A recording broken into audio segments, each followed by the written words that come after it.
بسم اللہ الرحمن الرحیم۔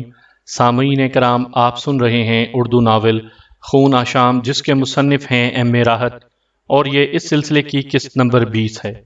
مجھے امید ہے آپ کو میری یہ کاوش پسند آ رہی ہوگی۔ آپ نے اگر ابھی تک میرا چینل کہانی گھر سبسکرائب نہیں کیا تو ابھی میرے چینل کو سبسکرائب کر کے بیل نوٹیفیکیشن آن کر دیجئے تاکہ آنے والی ہر نئی کہانی کی اطلاع بر وقت آپ تک پہنچ سکے۔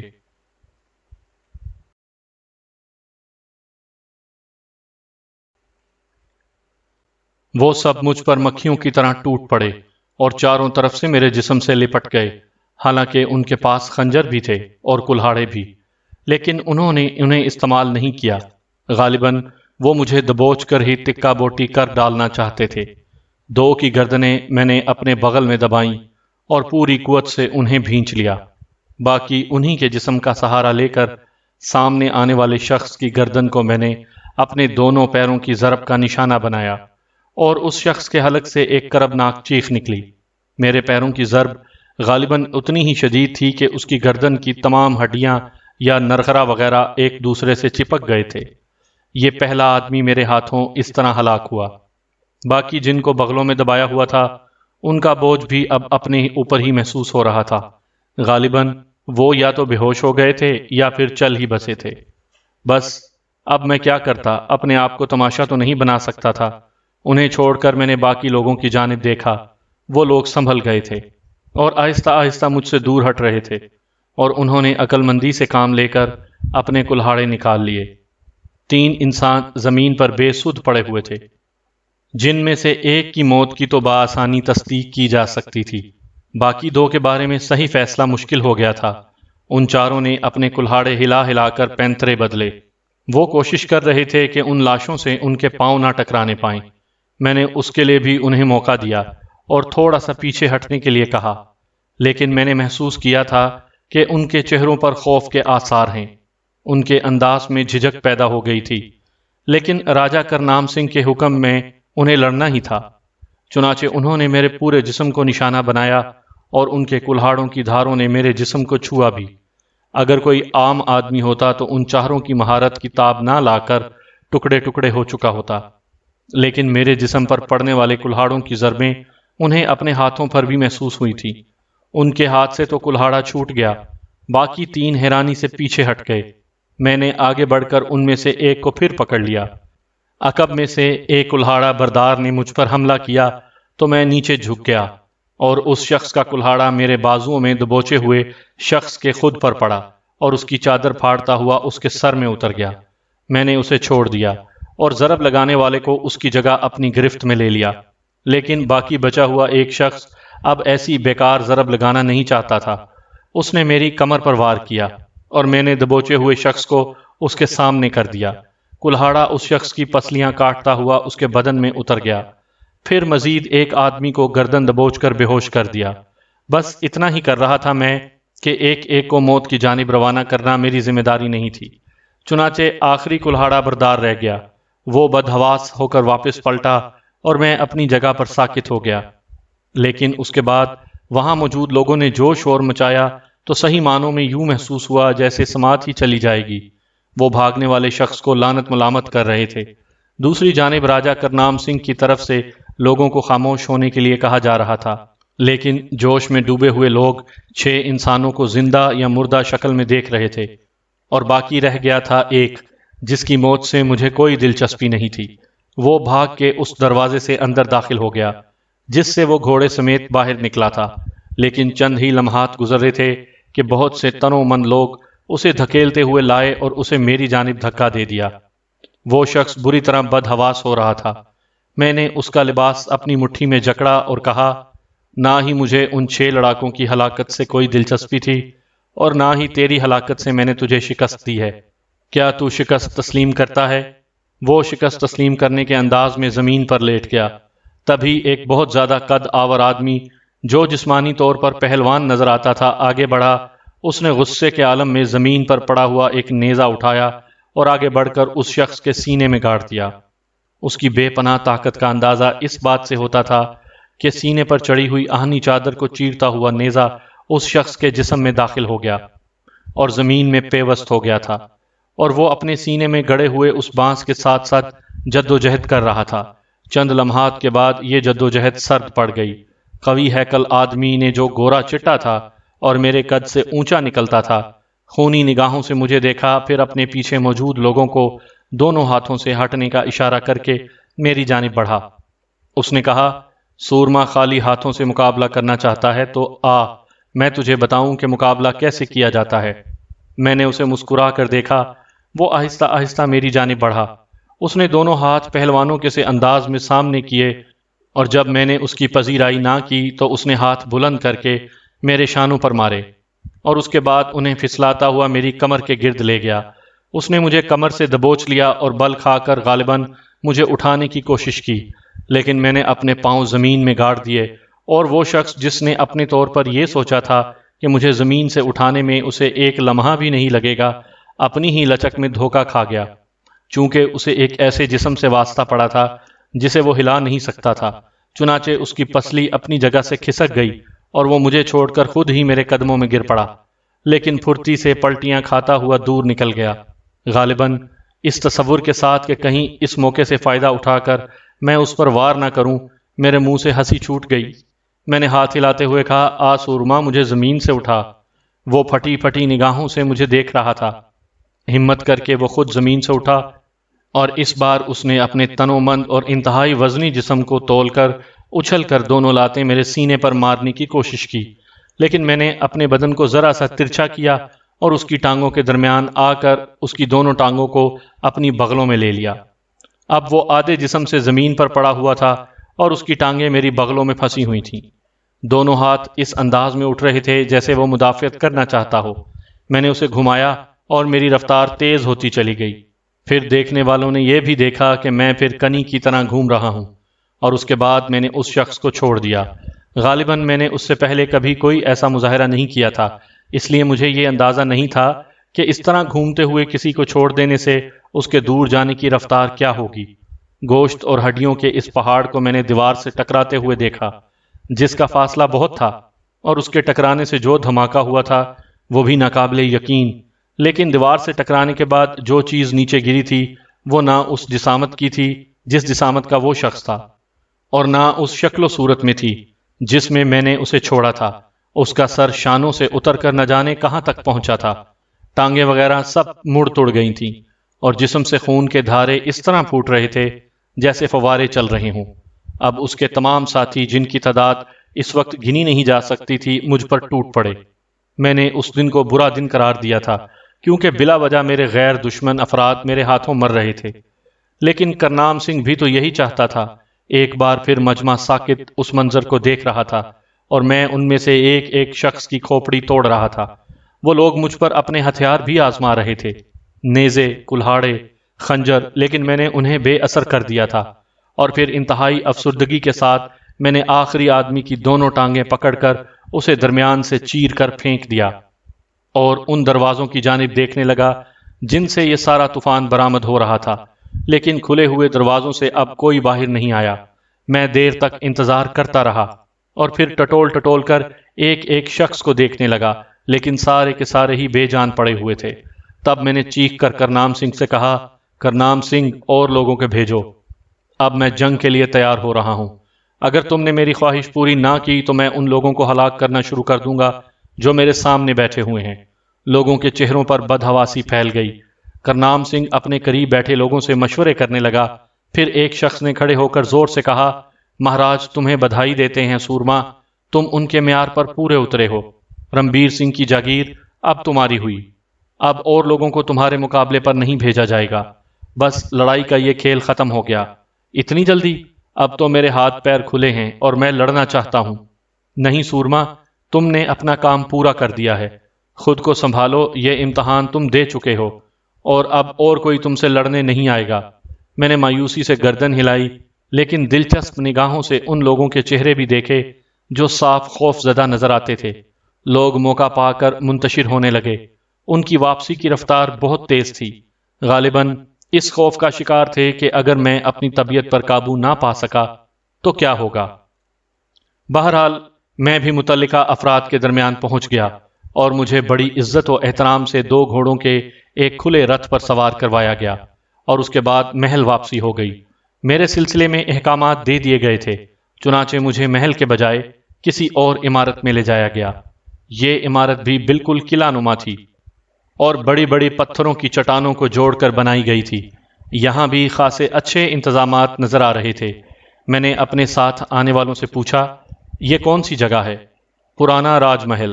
یہاں مجھے کیوں لایا گیا ہے؟ مہاراج نے آپ کے لیے یہی استھان منتخب کیا ہے۔ مہاراج کہاں ہیں؟ اوش آپ سے ملیں گے۔ ان سے کہو میں جلدی ان سے ملنا چاہتا ہوں۔ جی مہاراج۔ اور یہ بھی سنو، اگر میری اس خواہش کی تکمیل نہیں ہوئی تو پھر میں آزاد ہوں اور تم لوگوں کو میرے ہاتھوں نقصان بھی پہنچ سکتا ہے۔ نہیں مہاراج، یہ خبر ہم فوراً راجہ کرنام سنگھ جی کو پہنچا دیں گے، مجھے لانے والوں نے خوف زدہ لہجے میں کہا۔ وہ جانتے تھے کہ میں ایسا کر سکتا ہوں۔ سبھی مجھے عجیب سی نگاہوں سے دیکھنے لگے تھے۔ میں بھی مطمئن تھا اور مجھے یقین تھا کہ اب حالات میرے قابو سے باہر نہیں ہیں۔ یہ عمارت بھی خوب سجی ہوئی تھی اور جس وسیع و عریض کمرے میں مجھے ٹھہرایا گیا تھا وہ بھی بہت حسین تھا۔ میں انتظار کرتا رہا اور پھر راجہ کرنام سنگھ جی کو میرے پاس آنا پڑا۔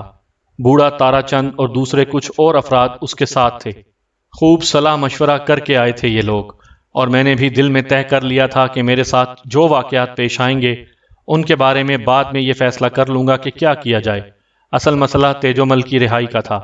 اس کے لیے تحفظ کا بندوبست کیے بغیر میں سکون سے نہیں بیٹھوں گا اور سب سے پہلے اس کا معاملہ طے کر لیا جائے گا۔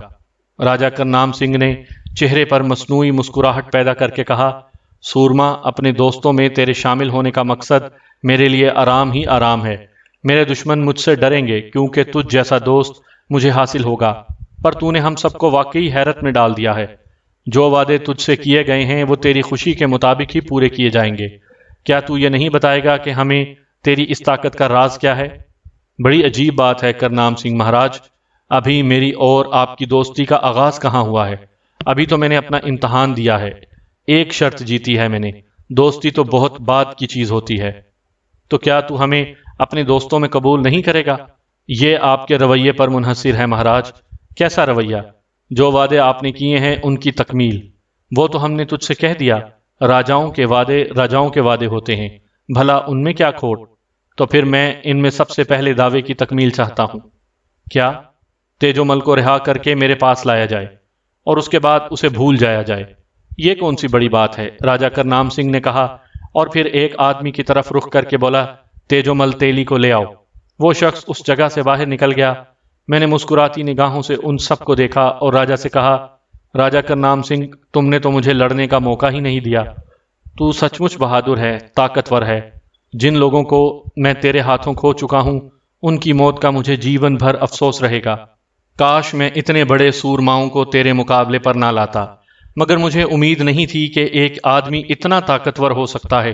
مجھے تو ایسا لگا جیسے تیرا بدن پتھر کا ہو، اس پر کوئی ہتھیار اثر ہی نہیں کرتا ہو۔ کیا میں تیرے بدن کو ٹٹول کر دیکھ سکتا ہوں؟ شکتی الگ چیز ہے مہاراج، میں منش ہی ہوں۔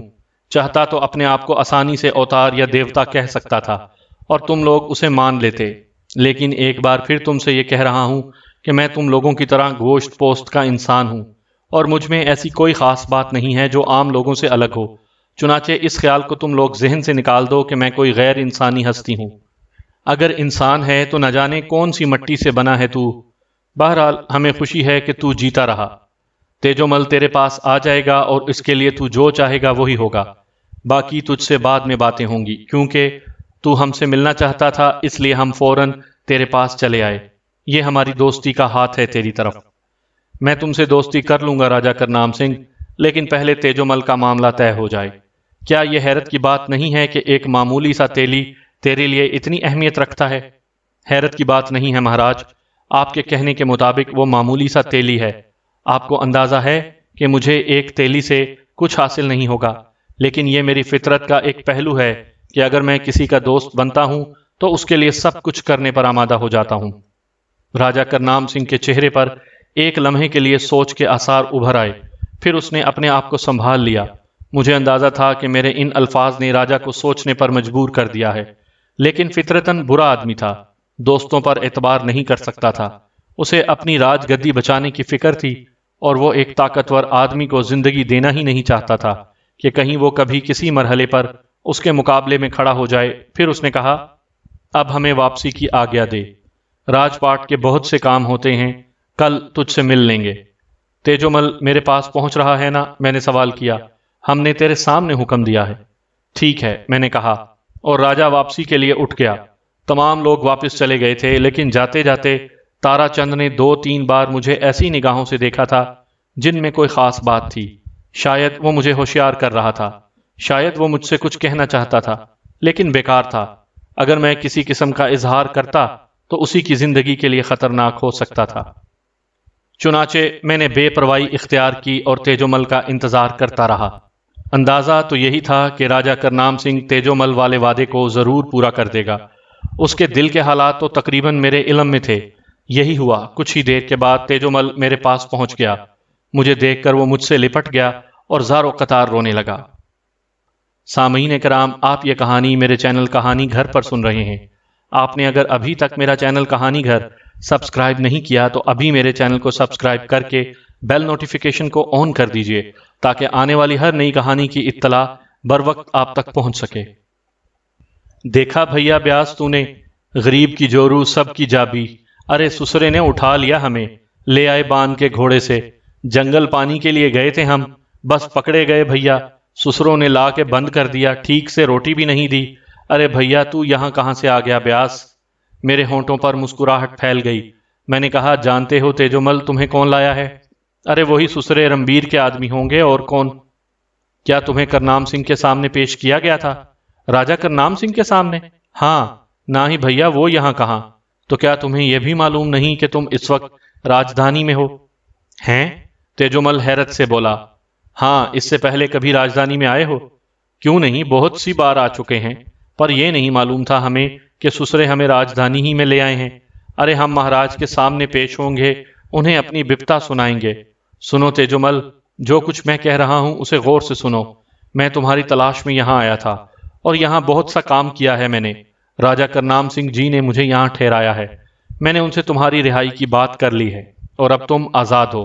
اگر راجدھانی کو اچھی طرح جانتے ہو تو مجھے یہ بتاؤ کہ کیا کوئی ایسی جگہ ہے جہاں تم جا کر چھپے رہو؟ مگر چھپنے کی ضرورت کیا ہے بھیا؟ جب ہمیں رہائی مل گئی ہے تو پھر سیدھے سیدھے گھر چلیں گے۔ تم بھی ہمارے ساتھ ہی چلو بیاس۔ یہ سب سسرے برے لوگ ہیں۔ اب دیکھو، راجہ کرنام سنگھ نے بھی ہماری بپتا نہیں سنی، آ گئے ہوں گے اسی رمبیر اور چکت لال کے چکر میں۔ بڑے آدمیوں کی بڑے سنتے ہیں، غریب کی کون سنے؟ فضول باتوں سے گریز کرو۔ میں تم سے پوچھ رہا ہوں، کیا راجدھانی میں کوئی ایسی جگہ ہے جہاں تم جا کر چھپ جاؤ اور میرا انتظار کرو؟ چھپنا ضروری ہے کیا؟ ہاں، میں دانت بھینچ کر بولا اور تیجومل سوچ میں ڈوب گیا۔ پھر کہنے لگا، تو پھر تو ہم رام رتن مندر ہی جا سکتے ہیں۔ رام رتن مندر میں چھپنے کی بڑی اچھی جگہ ہے۔ یہ مندر ویسے بھی آبادی کے اس پار ہے، دریا کنارے۔ یہاں سے نکل کر تم اس طرح باہر جاؤ گے جیسے اپنے گھر جا رہے ہو۔ ذریعہ سفر جو کچھ بھی ہو، مجھے اس سے دلچسپی نہیں ہے، لیکن پھر تم خفیہ طور پر رام رتن مندر میں چھپ جاؤ گے اور اس وقت تک چھپے رہو گے جب تک میں تمہارے پاس نہ آؤں۔ اور کھائیں گے پیئیں گے کیا بھیا؟ تیجومل نے سادگی سے کہا اور مجھے ہنسی آ گئی۔ بے وقوف کو حالات کا کوئی اندازہ نہیں تھا، پیٹ کی فکر پڑی ہوئی تھی۔ میں نے کہا، جو کچھ بھی ملے کھا لینا، زندہ رہنا چاہتے ہو یا نہیں؟ ارے تو کیا ہمارے جیون کو کوئی خطرہ ہے؟ ہاں۔ ارے دیا رے دیا، یہ کیسے پھیر میں پڑ گئے؟ ارے ہم جانتے تھے چکت لال سسرے کو کچھ کر کے رہے گا۔ 2 دن کے لیے جے جے کار ہو گئی تھی۔ سسری اور تیجومل اپنی اوقات بھول گئے تھے۔ آگے بھیا رستے پر۔ تیجومل، بہت زیادہ باتیں مت کرو۔ جو کچھ میں نے کہا ہے اگر تم نے اسے ہوشیاری سے نہ کیا تو سمجھ لو کتے کی موت مارے جاؤ گے۔ کتے کی موت؟ تیجومل آنکھیں پھاڑ کر مجھے دیکھنے لگا، غالباً غور کر رہا تھا کہ کتا کیسے مرتا ہے۔ بڑی مشکل سے میں نے اسے روانہ کیا۔ اب یہ اندازہ نہیں تھا مجھے کہ اس کے سلسلے میں یہ لوگ کیا کریں گے۔ ویسے غور کرنے سے صورتحال اس حد تک واضح ہو جاتی تھی کہ اگر انہوں نے تیجومل کو پکڑا تو صرف اس وجہ سے کہ اب اس کے ذریعے مجھے بلا سکیں۔ اس سے زیادہ انہیں تیجومل سے اور کوئی دلچسپی نہیں ہو سکتی تھی۔ چنانچہ تیجومل تو اس طرح نکل ہی جائے گا، پھر بھی میں نے اسے یہاں کہیں چھپ جانے کے لیے کہا تھا تاکہ بعد میں اسے اپنے ساتھ ہی لے کر راجدھانی سے باہر نکل جاؤں۔ ابھی تو تیل اور تیل کی دھار دیکھنا تھی۔ تیجومل کو رخصت کرنے کے بعد میرے لیے اب اور کوئی چارہ کار نہیں رہا تھا سوائے اس کے کہ انتظار کروں۔ ویسے تارا چند اور سراوتی دو پر اصرار کردار تھے، ان کے ذہن میں یقینی طور پر کوئی خاص منصوبہ ہے۔ میں اس منصوبے کا جائزہ لینا چاہتا تھا اور بہت دیر تک میں اس کے بارے میں سوچتا رہا۔ میری خاطر مدارات کا وہی سلسلہ جاری ہو گیا جو اس سے پہلے بھی محل میں ہوتا رہا تھا۔ بہر طور ضرورتیں تو ضرورتیں ہی ہوتی ہیں۔ میں نے دن پرسکون گزارا اور اس کے بعد شام ہو گئی۔ چاروں طرف روشنیاں جل اٹھیں۔ ابھی تک کوئی ایسا کردار مجھے نظر نہیں آیا تھا جو میرے لیے باعث دلچسپی ہوتا۔ سراوتی اگر میری خدمت پر مامور ہوتی تو یقینی طور پر وقت بھی اچھا گزرتا اور پھر اس کے دل کا حال بھی معلوم ہو جاتا۔ بہرحال انتظار کے سوا اور کوئی چارہ کار نہیں تھا۔ تیجومل کو سمجھا تو دیا تھا، اب اگر اس کے بعد بھی وہ کوئی بے وقوفی کرے تو پھر اس کی تقدیر۔ میں اس کی زندگی کو اس سے زیادہ کیا سہارا دے سکتا تھا؟ پھر رات ہوئی، ہلکا پھلکا سا کھانا آیا اور اس کے بعد کچھ تبدیلیاں رونما ہوئیں۔ ایک ایسی عورت میرے پاس آئی جس کی عمر اچھی خاصی تھی۔ اسے نوخیز اور نوجوان نہیں کہا جا سکتا تھا، لیکن بوڑھی بھی نہیں تھی۔ وہ مسکراتی آنکھوں سے مجھے دیکھ کر بولی، کیرنا ہے میرا نام، کیرناوتی۔ میں سوالیہ نگاہوں سے اسے دیکھتا رہا تو وہ بولی، مجھے حکم ملا ہے کہ آپ کا جی بہلاؤں۔ کس طرح؟ میں نے غرائے ہوئے لہجے میں کہا۔ اگر کشٹ نہ ہو تو آئیے میرے ساتھ، ہم نے سبھا سجائی ہے۔ میں نے ایک لمحے بغور اسے دیکھا اور میرے ہونٹوں پر مسکراہٹ پھیل گئی۔ غالباً کرنام سنگھ مہاراج اس رات بھی مجھے بے ہوش کرنا چاہتے ہیں، چنانچہ بے ہوش ہو جانے میں کوئی حرج نہیں تھا، اس سے کم از کم انکشافات تو ہوتے ہیں۔ چنانچہ میں کیرناوتی کے ساتھ چل پڑا۔ محل کے اس خوبصورت اور روایتی قسم کے حصے کو عیش گاہ بنایا گیا تھا، وہی رنگین روشنیاں اور اطراف کا حسین ماحول، اور اس ماحول میں پریوں کی موجودگی، حسین ترین لباس میں ملبوس رقاصائیں جو ایک دوسرے سے اٹکھیلیاں کر رہی تھیں۔ میں نے مسکراتی نگاہوں سے اس ماحول کو دیکھا، اندازہ غلط نہیں تھا۔ راجہ کرنام سنگھ کی دوسری کارروائی دیکھیں کیا ہوتی ہے۔ بہرحال میں نے اس تمام کھیل میں پوری دلچسپی لی۔ کیرناوتی میرے قدموں میں بیٹھ گئی، شراب کے برتن آ گئے اور رقاصاؤں کا رقص شروع ہو گیا۔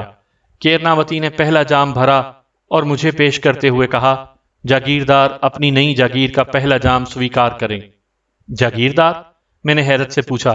ہاں، آپ کی جاگیر اب وہی ہے جو پہلے رنبیر سنگھ کی جاگیر تھی، ہمیں یہی بتایا گیا ہے۔ خوب، میں نے جام اس کے ہاتھ سے لے لیا اور اسے حلق میں انڈیل لیا۔ رقص جاری رہا اور کافی دیر اسی طرح گزر گئی۔ رقاصائیں بدمست ہوئی جا رہی تھیں اور اپنے فن سے مجھے لطف اندوز کر رہی تھیں۔ وقفے سے کیرناوتی مجھے جام دے رہی تھی اور میں مسکرا کر انہیں قبول کر رہا تھا۔ بہت دیر اسی طرح گزر گئی، رات آدھی سے زیادہ ہو گئی تھی۔ میں نے کیرناوتی سے کہا، اب بس کرو کیرنا، مجھے نیند آ رہی ہے۔ یہ ایک جام اور مہاراج، اس کے بعد آپ کی آگیا کا پالن کیا جائے گا۔ پاگل عورت اپنے آپ کو بہت چالاک سمجھ رہی تھی، لیکن میں نے بخوبی دیکھ لیا کہ اس آخری جام میں اس نے نہایت چالاکی سے اپنی انگلی میں پہنی ہوئی انگوٹھی کا ڈھکنا کھولا اور کوئی شے اس جام میں شامل کر دی۔ میں نے ایک گہری سانس لی۔ لازمی امر تھا کہ یہ کوئی زہر ہے۔ دل تو چاہا کہ یہ زہر خود کیرناوتی کے معدے میں اتار دوں، لیکن اس سے حالات کے خراب ہونے کا اندیشہ تھا۔ کرنام سنگھ کو وقت سے پہلے یہ پتہ چل جائے گا کہ میں اس کی حرکتوں سے واقف ہوں۔ بہرحال زہر پینے کا تجربہ بھی کر لیا جائے، دیکھیں ہمارے گرو مہاراج چندربھان نے ہمیں کیا شکتی دی ہے۔ چنانچہ یہ جام بھی میں نے اس کے ہاتھ سے لے کر حلق میں انڈیل لیا۔ کیرناوتی کا چہرہ خوشی سے کھل اٹھا تھا۔ جام اس کے حوالے کر کے میں نے اپنی آرام گاہ سے پشت ٹکا دی۔ کیرناوتی خوشی سے کھڑی ہو گئی اور اس نے ناچنے والی رقاصاؤں سے کہا، بدھائی ہو لڑکیوں، بدھائی ہو، مہاراج کی آگیا کا پالن ہو گیا، ہم اپنے کام میں کامیاب ہو گئے اور یہ انعام مہاراج کی طرف سے تمہارے لیے ہے۔ اس نے ایک طرف رکھا چمڑے کا تھیلا کھولا اور اس میں سے سونے کی اشرفیاں نکالنے لگی۔ مٹھی بھر اشرفیاں اس نے لڑکیوں کو دی اور انہوں نے ان اشرفیوں کو اپنے پلو میں لے لیا۔ انعام تقسیم ہو رہا تھا، مجھے زہر دے کر ہلاک کر دیا گیا تھا۔ بہرحال کرنام سنگھ نے اپنی دانست میں اپنا کام کر لیا تھا، لیکن اب میرا کام شروع ہوتا تھا۔ مجھے کیا کرنا ہوگا ابھی تو یہ دیکھنا ہے کہ یہ لوگ کیا کرتے ہیں۔ میں وہیں دراز ہو گیا۔ کیرناوتی میرے قریب آئی، مجھے ٹٹول کر دیکھا اور بولی، ہائے مہاراج، کتنے سندر ہو، جوانی کی عمر میں ہی مر گئے۔ لیکن راجاؤں پر بھروسہ کرنے کا یہی نتیجہ ہوتا ہے، کون کیا کر سکتا ہے؟ آؤ لڑکیوں، اس نے ناچنے والیوں سے کہا اور خود اطراف کی شمعیں بجھانے لگی۔ غالباً اس کا کام یہاں ختم ہو گیا تھا، آخری شمع بھی بجھ گئی اور یہاں اندھیرا چھا گیا۔ میری لاش کو یہیں چھوڑ دیا گیا تھا۔ واہ! مگر اب سوال یہ پیدا ہوتا ہے کہ مجھے کیا کرنا چاہیے؟ رات اتنی زیادہ ہو چکی تھی کہ اب کچھ کرنے کو دل نہیں چاہتا تھا۔ میں نے سوچا کہ چلو یہ بھی دیکھ لوں کہ مہاراج کرنام سنگھ کب میری لاش کا دیدار کرتے ہیں، کم از کم ان پر یہ ظاہر کر دوں کہ انہوں نے میری دشمنی مول لے لی ہے اور اب میرے اور ان کے درمیان دشمنی کے سوا اور کوئی رشتہ نہیں ہے۔ وقت گزرتا رہا، آرام کے لیے یہ جگہ بھی بری نہیں تھی۔ ایک اور بات بھی دل میں آئی تھی، چاند کی مخصوص تاریخوں میں مجھے زندگی کی جو طلب ہوتی ہے اس کے لیے کچھ ایسے کردار منتخب کر لیے جائیں جن سے اپنی طلب بھی مٹا لی جائے اور انہیں ان کے کیے کا پھل بھی دے دیا جائے۔ یہ ضروری تھا۔ چنانچہ اس سلسلے میں میرا پہلا شکار اگر کیرناوتی ہو تو کیا حرج ہے، کیونکہ وہ میرے خلاف عمل کر چکی تھی۔ اور پھر یہ خیال دل میں جڑ پکڑ گیا، کمبخت چندر بھان نے جو عادت مجھے سونپ دی تھی اس کی تکمیل اب مجھے بری لگنے لگی تھی، لیکن یہ اندازہ بھی ہو گیا تھا کہ اس کے بغیر مجھ میں زندگی باقی نہیں رہ سکتی۔